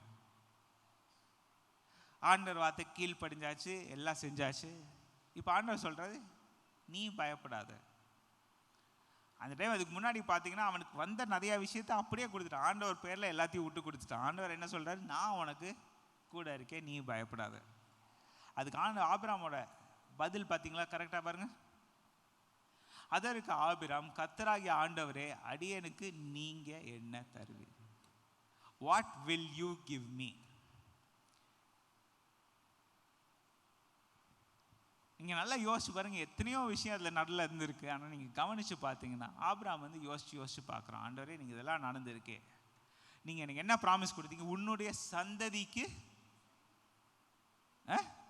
இந்த தேசத்தை கொடுப்பேன். அதுதான் ஆண்டவருடைய ப்ராமிஸ். நம்ம வாழ்க்கையில் ஆண்டவர் கொடுக்குற நிறையா ப்ராமிஸ் அல்லனா இப்படி தான் இருக்கும். எத்தனை பேர் அதை கவனிச்சிருக்கீங்க? என் வாழ்க்கையில் ஆண்டவர் நீங்கள் சில ப்ராமிஸ் கொடுத்தீங்க, அது நடக்கிறதுக்கு இப்போதைக்கு வழி இல்லை. ஏன்னா அந்த இடத்துல தனியாக எழுதியிருக்கு. லோத்துக்கு அப்படின்னு இருந்துச்சு, ஆபிரகாமோட பிரதருக்கு அவங்களுக்குலாம் வந்து பிள்ளைங்க இருந்தாங்கன்னு போட்டிருக்கு, சாராய்க்கு குழந்தை இல்லை அப்படின்னு ஒரு சிச்சுவேஷன்லாம் வந்து வரும்போது என்ன நடக்குது? ஆபிரகாம் மனசில் ஆண்டவர் கொடுத்த வாக்குத்தத்தம் என்ன? உன்னுடைய சந்ததிக்கு இந்த தேசத்தை கொடுப்பேன். உங்களுக்கு ஏன் நான் இதெல்லாம் இவ்வளோ கஷ்டப்பட்டு இவ்வளோ டைம் எடுத்து நான் சொல்ல ட்ரை பண்ணுறேன்னா, நீங்கள் நல்லா ஞாபகம் வச்சுக்கோங்க, ஆண்டவர் சொல்கிற ஒரு வார்த்தை கூட பிழையான வார்த்தையா இருக்காது. ஆண்டவர் அப்படி வார்த்தை சொல்லி ஆண்டவர் எல்லாம் சொல்லிட்டாரு. அதுக்கப்புறம் நிறைய பேர் உலகத்தில் பாருங்க, இன்னும் வந்து ரட்சிக்கப்படாத மக்கள் இருக்காங்க, அப்படி இருக்காங்க, இப்படி இருக்காங்க. ஆண்டவருடைய எக்ஸாக்ட் வார்த்தையை கவனிக்க ட்ரை பண்ணுறதுக்கு நம்ம போட வேண்டிய எஃபர்ட் ஒன்று இருக்குது. அந்த வார்த்தையில் ஆண்டவர் என்ன சொன்னார்? என்னை என்ன செய்ய சொன்னார்? இதுவும் ரொம்ப அழகாக எக்ஸ்பிளைன் பண்ணுங்க. இதுக்கு மேலே நம்ம எக்ஸ்பிளைன் பண்ண முடியாது. ஆண்டவர் அவ்வளோ பெரிய ஆண்டவர், என்னைய சில விஷயம் அவரே செய்ய வைக்க முடியாதா? எத்தனை பேர் இந்த கேள்வி கேட்டிருக்கீங்க? வானத்தையும் பூமியையும் படைத்த இந்த ஆண்டவர், அவர் நினைச்சா என்னை எதுனாலும் செய்ய வைக்கலாமே. அந்த பாசம் அப்படி ஆண்டவர் செஞ்சிருந்தானே இப்போ எல்லாரையும் வந்து ஆண்டவரே இவங்க எல்லாரையும் எனக்கு வந்து ஆளுக்கு 500 ரூபா எனக்கு போட சொல்லுங்க அப்படின்னு நான் இப்பயே சொல்லியிருப்பேனே ஆண்டவரே அப்படின்னாரு. நடந்துச்சா? எந்த சர்ச்சிலையாவது அது நடந்துச்சான்னு கேட்டீங்க, எந்த சர்ச்சிலையும் இன்னைக்கு வரைக்கும் நடக்கலை. ஏன்? நம்மளுக்குன்ட்டு ஆண்டவர் படைக்கும் போதே நம்மளுக்குன்ட்டு ஒரு சுயத்தை, ஒரு சுய சித்தத்தை ஆண்டவர் படைக்கும் போதே, ஏஞ்சல்ஸ் அப்படி ஆண்டவர் படைக்கல, ஆனால் உங்களையும் என்னையும், ஏன்னா தன் சாயலிலே தன் ரூபத்திலே அவரை போலவே நம்மளையும் சிந்திக்கக்கூடிய திறன் கொடுத்து நம்மளுக்குன்ட்டு நம்ம டெசிஷன் எடுக்கக்கூடிய டெசிஷன் கொடுத்து செஞ்சார். அப்படின்னா ஆண்டவருடைய வார்த்தை சில விஷயத்தில் நம்மளுக்குன்ட்டு நீ ஒன்று செய்யின்னு சொல்லி வந்த வார்த்தைக்கு நம்ம என்ன செய்ய வேண்டியிருக்கு? நம்ம ஒரு வேலை செய்ய வேண்டியிருக்கு. ஏன் இதை சொல்கிறேன்னா, இந்த வார்த்தைக்கு ஒரு பதில் இங்கே உண்டு. இதே சாப்டரில் வேறு எங்கேயுமே இல்லாத ஒரு ஆன்சர் உண்டு. என்ன? நீங்கள் என்ன எனக்கு தருவீங்க? எனக்கு பிள்ளை, நான் பிள்ளை இல்லாமல் இருக்கிறேன். நேற்று தான் எனக்கு இந்த ஒரு வார்த்தை சொன்னேன், நான் இவ்வளோ பண்ணிவிட்டு எனக்கு ஒரு பிள்ளை இல்லை, எனக்கு என்ன நடக்கும்? இந்த இது இவ்வளோ பெரிய பில்டிங் வேஸ்ட், நான் வாழ்க்கையில் கோடி கோடியாக சம்பாதிச்சு என்ன புண்ணியம் யாருக்கு போகும்? கேட்குறாங்களா? கேட்கலையா? ஆபிராம் அதே வார்த்தையை கேட்குறா பாருங்க. தமஸ்கு ஊரானாகிய இந்த எலியேசர் அவனுக்கு தான் எல்லாம் போகுமே, நான் சேர்த்து வச்சதெல்லாம் அவனுக்குள்ள போகும். எப்போ? எனக்கு பிள்ளை நீங்கள் கொடுக்கலன்னா. வந்துருச்சா? அதனால் என்ன கேட்குறோம்னா, ஆபிரகாம் வந்து இப்போ வந்து ஆண்டவர் சொன்ன வார்த்தைக்கு புரிகிறதுக்கு ஆன்சர் கேட்குறாரு. ஏன் இது நம்மளுக்கு சர்ச்சில் சொல்கிறேன்? நம்ம சர்ச்சில் வந்து நம்மளுக்கு எத்தனையோ வார்த்தைகள் வந்தாலும் ஆண்டவரே அந்த வார்த்தைக்காக நான் என்ன செய்யணுன்ட்டு அந்த வார்த்தையை நம்ம கூர்ந்து கவனிக்க வேண்டியது நம்மளுடைய பொறுப்பாக இருக்கிறது. அது இல்லைன்னா நம்மளுக்கு அந்த வார்த்தையோட ஃபுல் வேல்யூ நம்மளுக்கு கிடைக்கல. நான் திரும்ப போய் வாசிக்க வேண்டியிருக்கு, திரும்ப வாசிக்க வேண்டியிருக்கு. போன வாரம் மெசேஜில் பாஸ்டர் ஒரு வார்த்தை சொன்னால் நான் இவ்வளோ நாள் நான் கவனிக்கல. அப்போ சொன்ன பிறகு நான் வேகமாக பைபிள் எடுத்து உருட்டி பார்த்துருக்கேன். நோவா கிட்ட ஆண்டவர் பேசிகிட்டு இருக்கும்போது, ஆனால் தன் ஸ்பிரிட்டுக்குள்ள ஆண்டவர் அவருடைய ஸ்பிரிட்டுக்குள்ள உலகத்தை இன்னொரு தடவை நான் இப்படி அழிக்க மாட்டேன். Never again God said in his ஸ்பிரிட்னு எழுதியிருக்கு. அவங்க சொன்ன பிறகு நானும் வேகமாக பைபிள் வாசிக்கிறேன். எத்தனை தடவை அந்த பேசேஜை நான் வாசிச்சிருக்கேன், அது எங்கள் வார்த்தைக்கு இவ்வளோ நாள் என் கண்ணுக்கு தெரியலை. அப்படி என்ன நடக்குது? நம்ம இன்னைக்கு இவ்வளோ நாள் நம்மளும் பைபிள் வாசிக்கிறோம். நம்ம எத்தனை தடவை சொல்கிறோம், சில நான் இவ்வளோ தடவை வாசிச்சிட்டேன், அத்தனை தடவை வாசிச்சிட்டேன்னு சொல்கிறோம். ஆனால் ஆண்டவருடைய வார்த்தையை வந்து வார்த்தைக்கு வார்த்தை கிளியராக வாசிக்க மாட்டேங்கிறோம். ஏன்? எனக்கு அதில் ஃபுல் கான்சென்ட்ரேஷன் இல்லை, அதில் ஃபுல் ஆர்வம் இல்லை, அதில் ஃபுல் ஊக்கம் இல்லை. ஏன்னா எனக்கு வந்து இன்னைக்கு நம்ம உலகம் எப்படி இருந்துச்சு, எல்லாமே இன்ஸ்டன்ட்.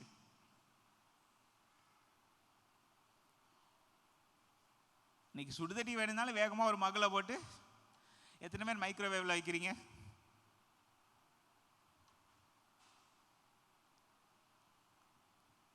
அதில் வேற ஒருத்தர் போட்டு எத்தனை பேர் நம்ம சர்ச்சிலேயே எல்லாருமே வந்து டக்குன்னு சுடுதண்ணி வேணும்னா மைக்ரோவேவில் தண்ணியை வைப்போம்னா, இன்டர்நெட்டில் அதுக்குன்னு ஒரு வீடியோ இருக்கும், உங்களுக்குன்னே ஒரு வீடியோ இருக்கும். என்ன, நீங்கள் வந்து மைக்ரோவேவில் உங்கள் தண்ணி வச்சிங்க, தண்ணி செத்துருமாமா. தண்ணி செத்துச்சுன்னா உங்களுக்கு பாய்சன். இப்படி ஆட்கள் இருக்காங்க. உங்களை வம்புழுக்கிறதுக்கு, உங்களை நோண்டுறதுக்கு. தண்ணிக்கு உயிர் இருக்கா? எத்தனை பேர் யோசிப்பேன், இல்லை எனக்கு உயிர் கொடுக்குதுல்ல. டாய், இப்படி ஒவ்வொரு விஷயமா நீங்க உள்ளுக்குள்ள போனீங்கன்னா இன்னைக்கு உலகத்துல உங்களை வாழவே விட மாட்டாங்க. நீ நம்ப மாட்டீங்க. நீ தேடி பாருங்க, பிரியாணி சாப்பிட்ட பிறகு ரச சாதம் சாப்பிட்டீங்கன்னா அது உங்களுக்கு பாய்சன் எவனாவது வீடியோ போட்டு வச்சிருப்பான் பாருங்க, வேணா போய் இருக்கும். ஏன்னா அதானே நம்ம எல்லாம் செய்யறோம். அதான் நீங்க செய்றீங்களா உங்களை நோண்டுறதுக்குன்னு. இது யாரோட வேலை? இது எல்லாமே பிசாசோட தந்திரங்கள் வேலை. ஆனால் ஏதாவது ஒரு மனுஷனை யூஸ் பண்ணி தானே பண்ணுறான். அப்போ நான் ஏன் வேலை என்ன? ஆண்டவரே உங்கள் வார்த்தையை நான் திரும்ப திரும்ப கேட்பேன். ஏன்னா இந்த கேள்வி கேட்டவுடனே தான் ஆண்டவர் சொல்கிறாரு, நீங்கள் நல்லா கவனிச்சு பாருங்க. இல்லை, 4வது வசனம் பாருங்க. அப்பொழுது கர்த்தருடைய வார்த்தை அவனுக்கு உண்டாகி, இன்னொரு வார்த்தை ஆண்டவர் அனுப்புகிறார். இவன் உனக்கு சுதந்திரவாளி அல்ல, உன் கற்பப்பை உனக்கு சுதந்திரவாளி ஆவான் என்று சொல்லி, அடுத்த வசனம் பாருங்க. ஆண்டவர் அவனை வெளியே அழைத்து, நீ வானத்தை அண்ணாந்து பார், நட்சத்திரங்களை உனக்கு என்ன உன்னாலே கூடுமானால் அவைகளை எண்ணு என்று சொல்லி, பின்பு அவனை என்ன வச்சுட்டு பாருங்க, பின்பு அவனை, அப்படின்னா God gave him time to count. என்ன நல்லா யோசிச்சு பாருங்களேன். அந்த வசனத்தை நீங்கள் வாசிச்சு பார்த்தாலே தெரியும், ஆண்டவர் வந்து நீ அதை என்ன முடியும்னா என்னை பாரு, அவன் கரெக்டாக என்ன ட்ரை பண்ணியிருக்கான். அதனால தான் ஆண்டவர் சொல்றாரு, பின்பு அவனை நோக்கி உன் சந்ததி இவ்வண்ணமாக இருக்கும்.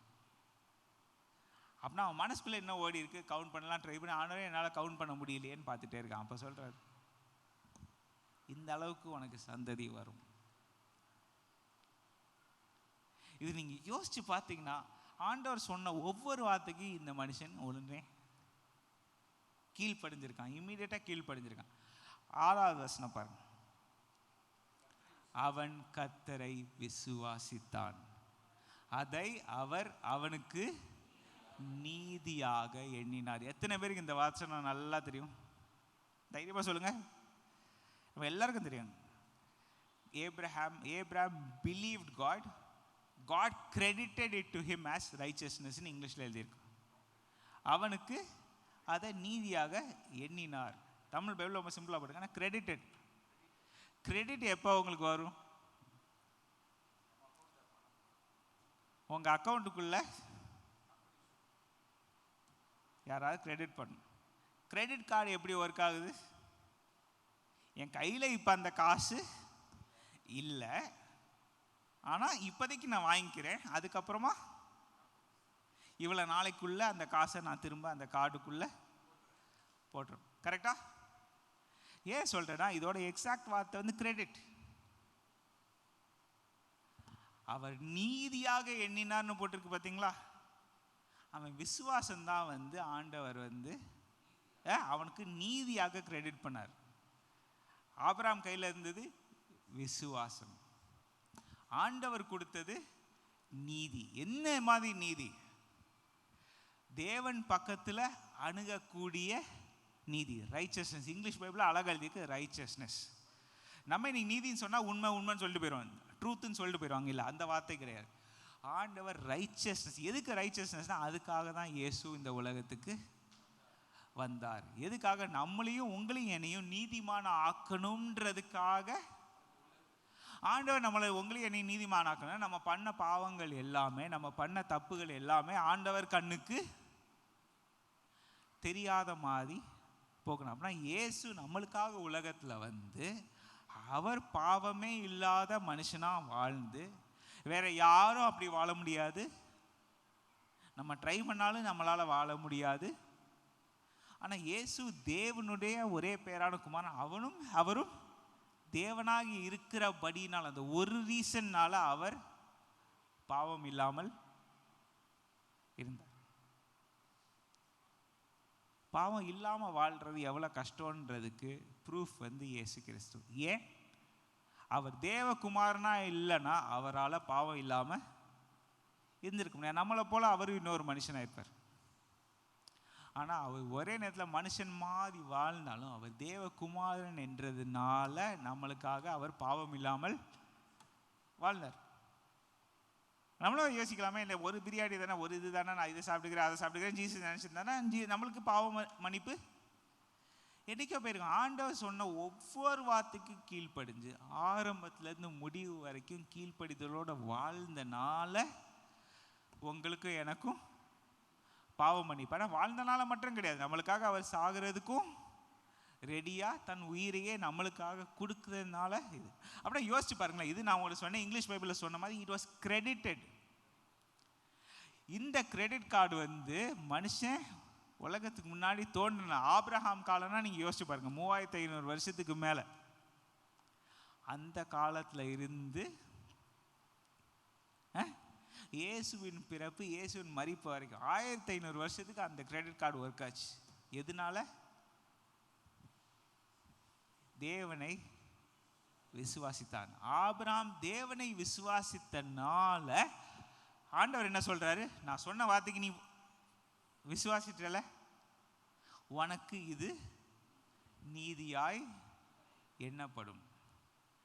நல்லா ஞாபகம் வச்சுக்கோங்க. This is a very very important lesson. ஒன்றும் உங்களுக்கும் எனக்கும் சொல்ல வேண்டிய, ஆண்டவருடைய வார்த்தைக்கு நம்ம விசுவாசிக்காமல் நம்ம ஆண்டவர் பக்கத்திலே போக முடியாது. எபிரேயர் 11வது அதிகாரம் 6வது வசனம் தானே, வித்தவுட் ஃபெய்த், விசுவாசம் இல்லாமல் தேவனிடத்தில் பிரியமாய் இருப்பது கூடாத காரியம். Without faith it is impossible to please God. நம்ம சொல்லுமா இல்லை, ஆண்டவர் சொன்ன வார்த்தைக்கு நான் ஏன் நம்பணும்? ஆண்டவர் சொன்ன வார்த்தை ஒரு வார்த்தை கூட நம்ம நம்பலாம், நம்ம பரலோகத்துக்கு போகிறது பிரச்சனை. எத்தனை பேருக்கு இது புரியுது? ஒரு நிமிஷம் யோசிச்சு பாருங்க பார்ப்போம். புரிஞ்சு அல்லேலூயா சொல்லுங்க பார்ப்போம். உண்மையாக புரிஞ்சிச்சா? தைரியமாக சொல்லலாமா? அப்படின்னா அல்லேலூயா. ஆண்டவர் மேலே நான் நம்பிக்கை வைக்கலைன்னா எனக்கு அந்த நம்பிக்கை, அந்த விசுவாசம் இல்லைன்னா எனக்கு ஆண்டவரை ப்ளீஸ் பண்ண முடியாது. அப்புறம் ஆண்டவர் சொன்ன வார்த்தைக்கு அப்படின்னா நான் கீழ்ப்படியாத ஒரு நிலைமையில நான் அங்கேயே பேர். ஏன் ஆண்டவர் ஒரு வார்த்தை சொல்கிறார், நான் ஏன் நம்பலை? என்னைய நம்ப முடியாதா? உடனே நான் ஜென்மத்துக்கு நம்ப மாட்டேன். எத்தனை பேர் சொல்லியிருக்கோம்? யாரை பார்த்து அப்படி சொல்லுவோம்? யூஸ்வலாக அந்த மாதிரி ஃப்ரெண்டை தான் நம்ம வச்சுருப்போம். அந்த மாதிரி ஃப்ரெண்டுகிட்ட தான் நம்ம இந்த வார்த்தை வேற, நம்ம உன்னையே இந்த விஷயத்தில் நான் நம்பவே மாட்டேன். அப்புறம் எதுக்கு ஃப்ரெண்டு? ஏன்னா நானும் அதே மாதிரி, அவனும் என்னைய சில விஷயத்துக்கு நம்ப மாட்டான். எத்தனை பேர் ஒத்துக்கிறீங்க? ஆனால் கூப்பிட்றதெல்லாம் நண்பா.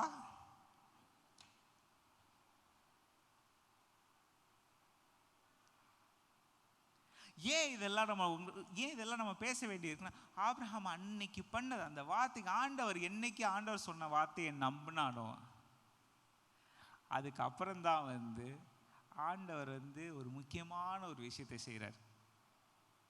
நல்லா யோசிச்சு பாருங்களேன். He believed. ஆண்டவர் சொல்லிட்ட, உனக்கு இந்த ஸ்டார்ஸை போல இருக்கும். கரெக்டாக ஆண்டவர் சொல்லிட்டார். 8வது வசனத்துலேருந்து பார்த்தீங்கன்னா கரெக்டாக கேட்குறேன், ஆண்டவரே எனக்கு ஏதாவது ப்ரூஃப் இருக்கா? ஆண்டவரே நான் அதை சுதந்திரித்துக் கொள்வேன் என்று எதினால் அறிவேன். எனக்கு என்ன ப்ரூஃப் இருக்குது இந்த ஏன்னா என் கண்ணுக்கு என்ன தெரியுது? என் கண்ணுக்கு காணானியே தான். என் கூடாரத்துலேருந்து இங்கே எட்டி பார்த்தா அங்கே அவன் கூடாரம்.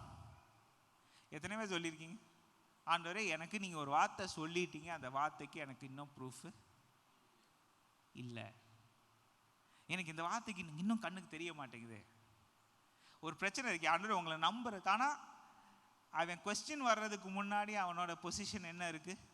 பைபிள் என்ன எழுதியிருக்கு? ஆபிரகாம் தேவனை விசுவாசித்தான். மைண்டில் கேள்வி இருந்துச்சா இல்லையா? நல்லா யோசிச்சு பாருங்க. 6வது வசனம் விசுவாசித்தான். 8வது வசனம் என்ன சொல்லுது? எனக்கு என்ன ப்ரூஃப் கொடுப்பீங்க? அப்போனா ஏன் இது உங்களுக்கு சொல்ல வரேன்னா, உங்கள் சிந்தனைக்கும் உங்கள் இருதயத்துக்கும் ஒரு டிஃப்ரென்ஸ் இருக்குது. புரியுதா உங்களுக்கு? எத்தனை பேருக்கு இப்போ புரியுது? உங்கள் சிந்தனைக்கும் உங்கள் இருதயத்துக்கும் ஒரு வித்தியாசம் இருக்குது. ஒன்று வந்து உங்கள் ஃபிசிக்கல் பாடியோட சேர்ந்து இருக்கு உங்கள் மைண்டு. உங்கள் இருதயமோ உங்களோட ஸ்பிரிச்சுவல் பாடியோட. அதனால தான் சொன்னேன், உங்கள் இருதயம் உங்களை பொறுத்தீங்கன்னா, உங்களையும் என்னையும் பொறுத்த வரைக்கும் இருதயமோ என் ஸ்பிரிட்டோ என்னோட ஆவியோ என்னோட ஆத்மாவோ, சரீரத்தை சொல்லலை, என்னோட ஆவி ஆத்மா என்னுடைய உள்ளான மனுஷன் எல்லாமே நம்மளை பொறுத்த வரைக்கும், நம்மளுக்கு இதுக்கு மேலே ஆண்டவர் ஞானத்தை கொடுக்குற வரைக்கும் நல்லா ஞாபகம் வச்சுக்கோங்க, இது எல்லாமே நம்மளுக்கு ஒன்று தான். எத்தனை பேர் ஒத்துக்கிறீங்க? பாருங்க, இவன் சிந்தனையில் ஓடிக்கிட்டே இருக்கு. ஆனால் அதை வந்து தான் இருதயத்துக்குள்ளே எடுக்கலை. ஆண்டவர்கிட்ட நேராக கேட்குறான், ஆண்டவர் எனக்கு என்ன ப்ரூஃப் கொடுப்பீங்க? ஆண்டவர் அவனுக்கு என்ன ப்ரூஃப் கொடுத்தாருன்னு நினைக்கிறீங்க? உன்னுடைய 13வது வசனம். அப்பொழுது அவர் ஆபிரகாமை நோக்கி, உன் சந்ததியார் தங்களுடைய இல்லாத அந்நிய தேசத்திலே பரதேசிகளாக இருந்து, அங்கே தான் வருது, உன்னுடைய டிசெண்டன்ஸ் வந்து வேற அந்நிய தேசத்தில் இருப்பாங்க. கரெக்டா? வந்துட்டு 4வது தலைமுறையா இருக்கும்போது அவங்க திரும்ப வருவாங்க அப்படின்ட்டு 16வது வசனத்தில் சொல்லியிருக்காரு. ஆபிரகாம், ஈசாக்கு, யாக்கோபு. யாக்கோபு தான்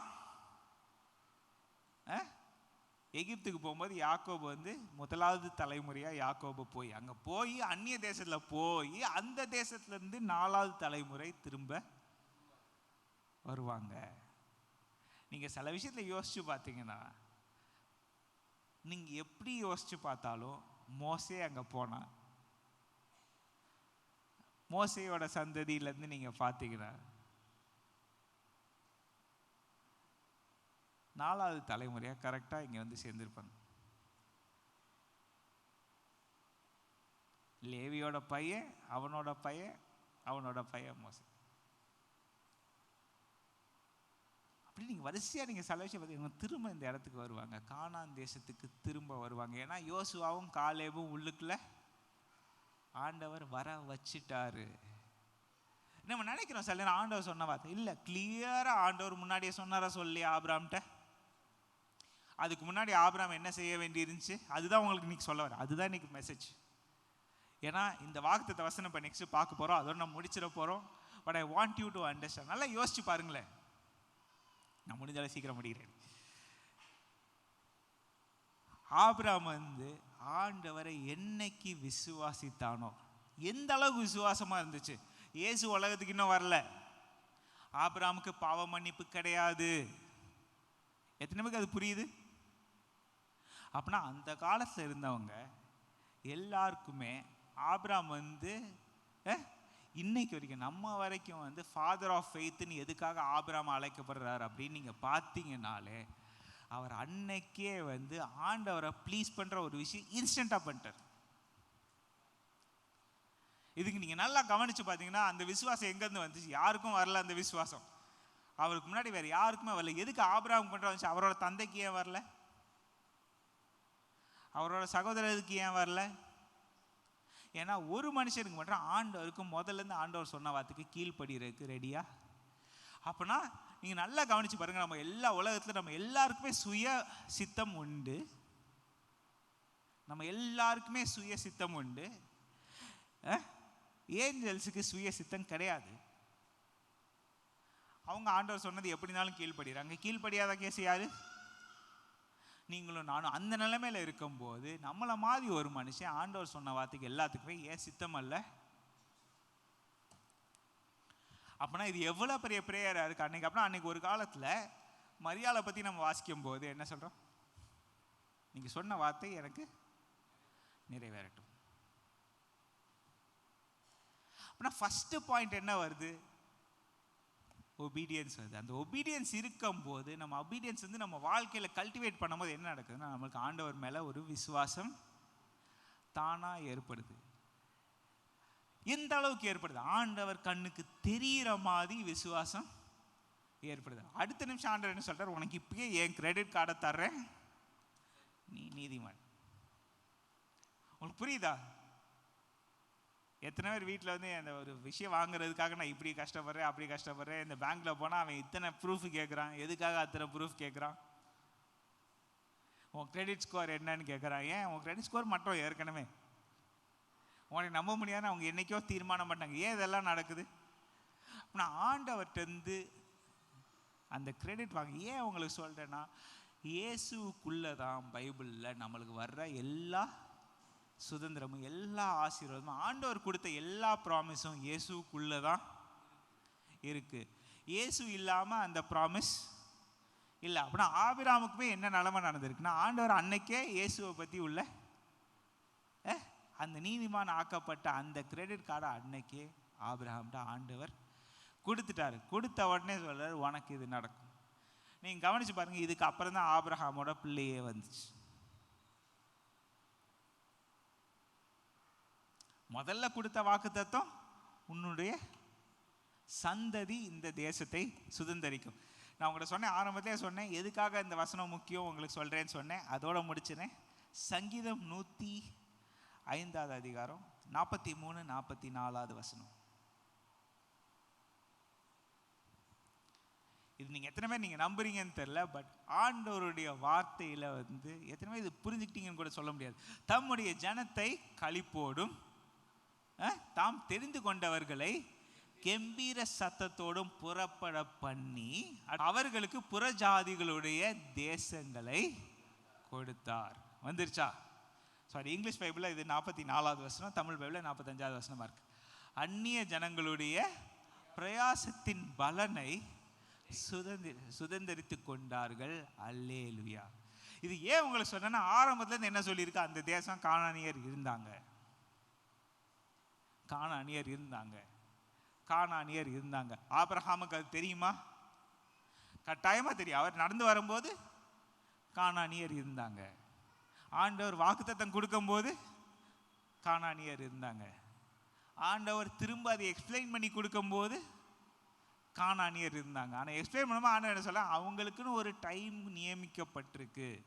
உங்கள் 4வது தலைமுறையில் இவங்க வரும்போது கரெக்டாக எல்லாம் அவங்களோட அக்கௌண்ட்டை அந்த இடத்துல செட்டில் பண்ணிடுறேன். நீங்கள் நிறைய பேர் பிஸ்னஸில் இருக்கீங்க. ஸோ யூ அண்டர்ஸ்டாண்ட் செட்டிலிங் அக்கௌண்ட்ஸ்னால் உங்களுக்கு என்ன நல்லா தெரியும், கிரெடிட்னா உங்களுக்கு என்ன நல்லா தெரியும்.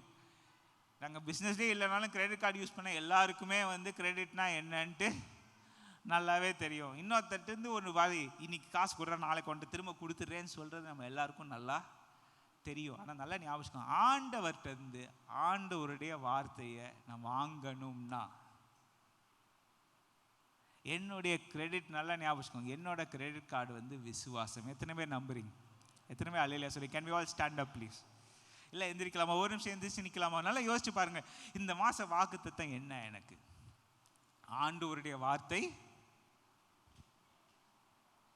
அப்படியே என் வாயிலிருந்து புறப்படும் வசனமும் இருக்கும், அது வெறுமையாய் என்னிடத்துக்கு திரும்பாமல் நான் விரும்புகிறதை செய்து நான் அதை அனுப்பின காரியமாகும்படி வாய்க்கும்.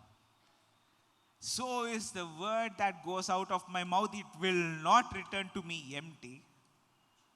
ஆனா சொல்லாமா, it will accomplish what I desire. சொல்லுங்க, what I desire.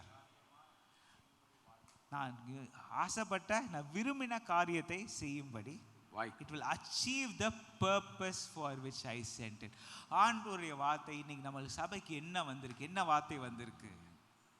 எத்தனை பேர் இதை யோசிச்சு பார்த்துருக்கீங்க? எத்தனை பேர் ஆண்டவரே எனக்கு புரிய வைங்க, ஆண்டவரே உங்கள் வார்த்தையை எனக்கு புரிய வைங்க, உங்கள் வார்த்தையை அனுப்பினதை எனக்கு கேட்குது, எனக்கு அறகுறை விசுவாசம் இருக்குது ஆண்டவரே. எத்தனை பேர் சொல்ல போகிறீங்க, ஆண்டவரே எனக்கு அறகுறையாக விசுவாசம் இருக்குது, நீங்கள் சொன்னீங்கன்னா அந்த வார்த்தை நடக்கணுமேன்னு இருக்குது, ஆனால் ஏன் இன்னும் நடக்கலைன்னு ஒரு வெறுப்பு இருக்குது, ஏன் இன்னும் நடக்கலைன்னு ஒரு கொஸ்டின் இருக்குது, ஏன் என்னை ஏமாத்திடுவீங்களோ அப்படின்னு எனக்கு ஒரு பயம் இருக்குது. எத்தனை பேர் சொல்ல போகிறீங்க? தைரியமாக சொல்லுங்கள் ஆண்டவர்கிட்ட, இதுதான் உங்கள் சான்ஸ், இதுதான் உங்கள் தருணம். தைரியமாக ஆண்டவர்கிட்ட சொல்லுங்கள், ஆண்டவரே இதெல்லாம் நான் யோசிச்சேனே, ஆண்டவரே எனக்கு பதில் கொடுத்ததுக்காக நன்றி, நன்றின்னு சொல்லுங்க. Lord, we give you thanks because you taught us something. ஆண்டவரே எங்களுக்கு சொல்லி கொடுத்ததுக்காக நன்றி ஆண்டவரே. நன்றி அப்பா, நன்றி அப்பா, நன்றி அப்பா. நல்ல தைரியமா சொல்லமா, சத்தமா சொல்லுங்க. ஆண்டவரே உமக்கு நன்றி அப்பா, உமக்கு நன்றி, உமக்கு நன்றி, உமக்கு ஸ்தோத்திரம். நீங்க சொன்ன ஒரு வார்த்தை கூட தடைபடாது ஆண்டவரே. நீங்க செய்ய நினைத்தது தடைபடாது. ஓரா பரதிகர ஷரமலபல. Lord, we praise you, Lord, we praise you, we praise you, we praise you. ஆண்டவரே உமக்கு நன்றி, உமக்கு நன்றி. ஆண்டவரே உங்க வார்த்தை தடைபடாம இருக்கணும். என் வாழ்க்கையில உங்க வார்த்தை தடைபடாம இருக்கணும்னா நான் என்ன செய்யணும் ஆண்டவரே? ஆண்டவரே நான் என்னோட வேலை ஃபர்ஸ்ட் நீங்க கீழ்ப்படிதல்னு சொல்லியிருக்கீங்க. ஆனா அந்த கீழ்ப்படிதல் மூலமா ஒரு விசுவாசம் வருதே ஆண்டவரே, ஒரு விசுவாசம் வருதே ஆண்டவரே. நீங்க சொன்ன வார்த்தையில ஒரு விஷயத்துல கூட எனக்கு ஒரு மாறுபடாது, ஒரு விஷயத்துல கூட மாறுபடாது. அங்க கானானியர் அந்த இடத்துல இருக்கலாம், அது பிரச்சனை இல்லை. அவங்க கானானியர் அந்த இடத்துல இருக்கலாம், பிரச்சனை இல்லை. அவங்களோட பிரச்சனைக்கு அவங்களுக்கு ஒரு கேஷ் அவுட் நீங்க பண்ண போறீங்க, அவங்களுக்கு ஒரு செட்டில்மெண்ட் வச்சிருக்கீங்க. நீங்க சொன்ன காலத்துல, நீங்க குறித்த காலத்துல, அது நீங்க எனக்குன்னு ஒரு காலம் குறித்திருக்கீங்க. அந்த காலம் குறித்து உங்க வார்த்தை வர்றதுக்குன்னு ஒரு காலம் குறித்திருக்கீங்க. உங்க வார்த்தையை நீங்க அனுப்பியிருக்கீங்க ஆண்டவரே. ஆனா அந்த வார்த்தையை அனுப்பினது மட்டும் இல்ல, அந்த வார்த்தைக்கு அப்புறமா வர வேண்டிய அதுக்குரிய எக்ஸ்பிளனேஷன் வார்த்தை நிறைய வரப்போகுது ஆண்டவரே. உண்மை நம்புகிறேன், உண்மை நம்புறேன், உண்மை நம்புறேன். எத்தனை பேர் தைரியமா சொல்ல போறீங்க ஆண்டவரே, நீங்க இதுக்குன்னு எனக்கு நீங்க வார்த்தை வச்சிருந்தீங்க. ஆனா அந்த வார்த்தைக்கு புரியறதுக்கு இன்னும் 2-3 வார்த்தை வச்சிருக்கீங்க. என்னைய வெளியே கூட்டிட்டு போய் காமிக்க போறீங்க. ஆபிரகாமை கூட்டிட்டு போய் காமிச்ச மாதிரி உன்னால கவுண்ட் பண்ண முடியுமா, கவுண்ட் பண்ணு சொன்னவனே ஆண்டவரே என்னால் கவுண்ட் பண்ண முடியாதுன்னு அவன் சொல்லல. அவன் கவுண்ட் பண்ற வரைக்கும் வெயிட் பண்ணிட்டு இந்த அளவுக்கு உன்னோட சந்ததி இருக்குன்னு சொன்னீங்களே ஆண்டவரே. ஓரா பல பல திரிக்கிறவா ஆண்டவரே, எங்களை நம்ப உதவி செய்யுங்க ஆண்டவரே. உங்க வார்த்தையை முழு மனசா ஆண்டவரே, முழு மனதா நம்ப உதவி செய்யுங்க ஆண்டவரே. எங்க இருதயத்துல ஆண்டவரே, எங்க மனசுல மட்டும் கிடையாது ஆண்டவரே, எங்க இருதயத்துக்குள்ள அந்த நம்பிக்கை வரணும் அப்பா. எங்க இருதயத்துக்குள்ள நான் தான் இழுக்கணும். நீங்க எனக்கு சுய சித்தத்தை கொடுத்திருக்கீங்க ஆண்டவரே. நீங்க சுய சித்தத்தை கொடுத்தனால ஆண்டவரே அந்த டிசையர் வந்து ஆண்டவரே என் மனசுல என்ன யோசிச்சாலும் ஆண்டவரே, ஆண்டவரே எனக்கு நான் நம்பக்கூடிய இருதயத்துல நான் நம்புறதுக்கு எனக்கு அந்த பலனை கொடுங்க. Lord, you said faith comes from hearing the word of God ன்னு சொன்னீங்க ஆண்டவரே. விசுவாசம் ஆண்டவரே கேட்கறதுனால வரும்னு சொன்னீங்களே ஆண்டவரே. உங்களுடைய வார்த்தையை கேட்கறதுனால வரும்னு சொன்னீங்க. உங்க வார்த்தையை நான் கேட்டுக்கொண்டே இருக்கேன் ஆண்டவரே, உங்களுடைய வார்த்தையை நான் கேட்டுக்கொண்டே இருக்கிறேன் ஆண்டவரே. ஆனா எனக்கு நீங்க சொன்ன ஒரு காரியமும் ஆண்டவரே நடக்காம போகாது. அந்த நம்பிக்கை எனக்கு கொடுங்க. நடக்காம போகாதுன்ற நம்பிக்கை கொடுங்க. நான் உங்க வார்த்தையை கேட்டுக்கிட்டே இருக்கேன் ஆண்டவரே. உங்களுடைய ஒவ்வொரு வார்த்தையும் நான் கேர்ஃபுல்லா கவனிக்கிறேன் ஆண்டவரே. ஆண்டவரே எனக்கு அந்த விசுவாசம் வேணும். எனக்கு உங்க வார்த்தையை கேட்டு உங்க வார்த்தையை கேட்கறதுனால உருவாகும் அந்த விசுவாசம் வேணும். ஏன்னா அந்த விசுவாசம் இல்லாம ஆண்டவரே உங்களை நான் சந்தோஷப்படுத்த முடியாது. உங்களை நான் சந்தோஷப்படுத்தலாம் உங்க ப்ராமிஸ் எனக்கு எதுவுமே கிடைக்காது ஆண்டவரே. எனக்கு வேணும் அப்பா, எனக்கு வேணும் அப்பா, எனக்கு வேணும் அப்பா, எனக்கு வேணும் அப்பா. Lord, give me this joy, give me this. தைரியமா சொல்லுங்க, சத்தமா சொல்லுங்க. ஆண்டவர் உங்க வார்த்தை உங்க வாழ்க்கையில உங்களுக்கு கொடுத்துருக்க உங்களுக்கு சொன்ன வார்த்தைகள், உங்களுக்கு கொடுத்த ஆசீர்வாதங்கள் உங்க வாழ்க்கையில கட்டாயம் வரும். எனக்கு கட்டாயம் வரும். தைரியமா சொல்லமா, ஆண்டவரே எனக்கு நீங்க சொன்ன வார்த்தை என் வாழ்க்கையில கட்டாயம் வரும். Come on, open your mouth, open your mouth, open your mouth, open your mouth. Lord, we praise you, Lord, we praise you, we praise you. Oh, we praise you, we praise you. Our loving heavenly Father, we praise you ஆண்டவரே. உமக்கு கோடான கோடி ஸ்தோத்திரங்கள் ஏறெடுக்கிறோம். வானத்தையும் பூமியையும் படைத்த என்னுடைய ஆண்டவர்கிட்ட நான் வரேன். அவர் சொன்ன ஒரு வார்த்தையும் தடைப்படாது ஆண்டவரே. நீங்க சொன்ன ஒரு வார்த்தை தடைப்படாது ஆண்டவரே. அந்த வார்த்தைக்கு நான் கீழ்ப்படிய வேண்டிய ஒவ்வொரு காரியத்திலும் என்னை கீழ்ப்படிய உதவி செய்யுங்க. நான் லேட்டாக வேணாம் ஆண்டவரே. என் வாழ்க்கையில நான் லேட் பண்ணி நான் உங்களை ஹர்ட் பண்ணி உங்களை கோவம் மூட்டி தப்பு பண்ணாம இருக்கிறதுக்கு ஆண்டவரே, நீங்க சொன்ன வார்த்தைக்கு நான் ஒழுங்கா கீழ்ப்படிக்கிறதுக்கு எனக்கு ஆண்டவரே அந்த பலன் தாங்க ஆண்டவரே. எனக்கு உப்பு கொடுக்கிறதுக்கு ஆண்டவரே அந்த சித்தத்தை தாங்க, அந்த மனசுல அந்த போல்ட்னஸை தாங்க ஆண்டவரே. உங்க வார்த்தைக்கு நான் ஒவ்வொரு வார்த்தைக்கும் கீழ்ப்படுறதுக்கு அந்த தைரியத்தை கொடுங்க. உங்க வார்த்தை ஒரு வார்த்தையும் ஆண்டவரே திரும்ப வெறுமையா திரும்பி வராது. நீங்க விரும்பினதை அந்த வார்த்தை செய்யும் ஆண்டவரே. உங்க விருப்பம் எங்களுக்காக நல்லதை தான் நீங்க யோசிச்சீங்களே ஆண்டவரே. Lord, your desire is for good for your children ஆண்டவரே. எந்த உலகத்துல இருக்க எந்த மனுஷனும் தான் பிள்ளைகளுக்கு மேல வச்சிருக்க பாசத்தோட எனக்கு என் பிள்ளைகள் மேல ஆசை இருக்காதான்னு சொன்ன ஆண்டவரே, எங்க மேல எங்கள் நல்ல நன்மைக்காக எங்க நலனுக்காக நீங்க கொடுத்த வார்த்தைகள் எங்க வாழ்க்கையில நிறைவேறியே தீரும் ஆண்டவரே. நிறைவேறாம உங்களுக்கு அந்த வார்த்தை உங்ககிட்ட திரும்பி போகாது ஆண்டவரே. Lord, we thank you. we thank you for Jesus, all your Master, words. Lord. Continue to be with us, bless us. நாங்கள் வீட்டுக்கு போன பிறகும் ஆண்டவரே உங்கள் வார்த்தையை இந்த சிந்தனை எங்களுக்கு கொடுங்க. உங்கள் வார்த்தையை பற்றி யோசிக்கிற அந்த தருணம் கொடுங்க. ஆனால் எங்கள் வீட்டில் போய் நாங்கள் யூடியூப்ல திரும்ப அந்த வீடியோ வந்த பிறகு நாங்கள் திரும்ப அந்த மெசேஜை கேட்கறதுக்கு ஆண்டவரே எங்களுக்கு உதவி செய்யுங்க ஆண்டவரே.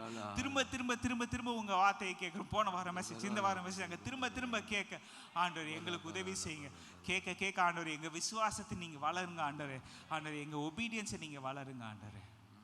Lord, let your will be done in our lives. உங்க சித்தம் எங்க வாழ்க்கையில நிறைவேறட்டும். இயேசுவின் மூலம் ஜெபம் கேளும் எங்கள் நல்ல பிதாவே. ஆமென். சேர்ந்து சொல்லுவோமா? என் ஆத்துமாவே கர்த்தரை ஸ்தோத்திரி, என் முழுவதுமே பரிசுத்த நாமத்தை ஸ்தோத்திரி. என் ஆத்துமாவே கர்த்தரை ஸ்தோத்திரி, அவர் செய்த சகல உபகாரங்களை மறவாதே. ஆமென். இப்படி நம்முடைய கர்த்தராய் இருக்கிற இயேசு கிறிஸ்துவினுடைய கிருபை, பிதாவாகிய தேவனுடைய அன்பு, பரிசுத்த ஆவியானுடைய அந்யோன்ய ஐக்கியம், சந்தோஷம், சமாதானம் நம் அனைவரோடும் சகல பரிசுத்தவான்களோடும் உடைய வருகை பரியந்தம் இருப்பதாக. ஆமென். கர்த்தர் உன்னை ஆசீர்வதித்து உன்னை காக்க கடவர். கர்த்தர் தம்முடைய முகத்தை உன்மேல் பிரகாசிக்க பண்ணி உன்மேல் கிருபையாயிருக்க கடவர். கர்த்தர் தம்முடைய முகத்தை உன்மேல் பிரசன்னமாக்கி உனக்கு சமாதானம் கட்டளையிட கடவர். ஆமென்.